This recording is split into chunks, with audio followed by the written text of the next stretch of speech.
Mi gledamo na svet vedno skozi svojimi predpostavkami ali z domnevami.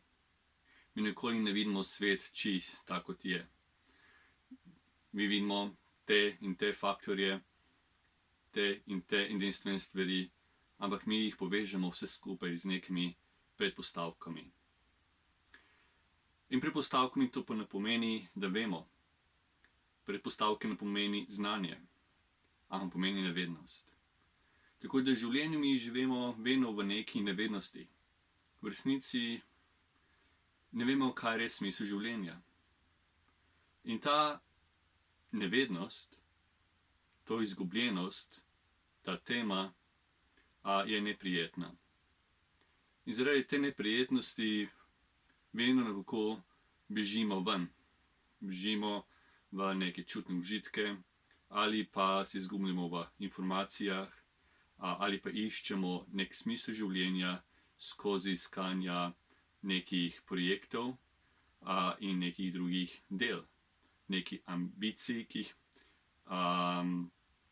in take in drugačne aktivnosti, s katerimi se lahko identificiramo. Torej smisel življenja je iskanje v službi, v hobijih, projektih in med ljudi. To je, kako v svetu iščemo beg pred nevednostjo. Torej, nevednost je problem, nevednost je vedno vir vseh naših neprijetnosti. In kako razrešiti nevednost? To je skozi znanje. Ampak znanje to niso informacije. Znanje bolj v smislu razvijanja modrosti. In razvijanje modrosti je zelo obsežna, je vse vključujoče. Vse je vključeno znotraj tega. Torej, mi ne moremo razvijati modrost samo tako, da mi pridobivamo informacije, da čim več povežemo neke točke, da jih čim bolj zberemo v svoje misli. Tako ne pridemo do modrosti. Modrost se razvija tako, da razvijamo pozornost, da razvijamo zavest. In ta zavest vključuje vse. Vključuje naše dvome, naše neprijetnosti, stvari, ki jih doživljamo, znotraj tega konteksta. Tega konteksta, ki je pozornost. Temu se reče modrost. Ker modrost pomeni znanje celotnosti, ne nekaj, da bi morali zdaj izbirati. Pravzaprav izbiranje nečesa že izključuje druge stvari. Torej ni izbiranje. Tudi če je zadeva neprijetna, še ne pomeni, da ji moramo tiskati stvari stran. Tudi neprijetni občutki, neprijetna doživetja bi morali biti vključeni v naše raziskovanje. In mi razvijamo pozornost tako, da karkoli počenjamo v svojem življenju, ko delamo kakšne projekte, ko se pogovarjamo, tudi ko nič ne delamo, ko samo sedimo, se zavedamo, kaj delamo. Na začetku se lahko vprašamo, kaj delam? Sedim, govorim. Že s tem, ko se vprašamo, kaj delam, nismo samo pozorni na to, na svoje delo, ampak smo pozorni nase, sebe vidimo v nekem dejanju. Tako da na nek način se zavedamo dve stvari. Stvar, ki počenjamo, in sebe v dejanju. Mi smo vajeni, da razmišljamo o stvareh kot znanstvenik. Torej, analizira stvari. Ampak znanstvenik vedno izključuje sebe. Znanstvenik nikoli ni on sam del raziskovanja. Pri raziskovanju resnice pa mi moramo vključiti celotnost. Torej, stvar, ki jo raziskujemo, in hkrati tudi raziskujemo tega opazovalca, tega raziskovalca, tega znanstvenika v to raziskovanje. Če povem z drugimi besedami, poznamo dva načina razmišljanja.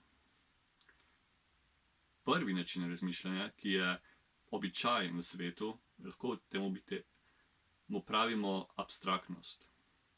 In abstraktnost pomeni, da razmišljamo o stvareh, medtem ko te stvari sploh niso prisotne. Ali razmišljamo o stvareh, ki, naprimer, kot so politika, ali v vremenu, ali v filozofijah, ali v športu, ali so nebesa večna, ali Bog obstaja in ne obstaja. To so vse ideje, ki jih trenutno ne doživljamo, ki niso pred nami, ki niso zdaj, da bi doživljali.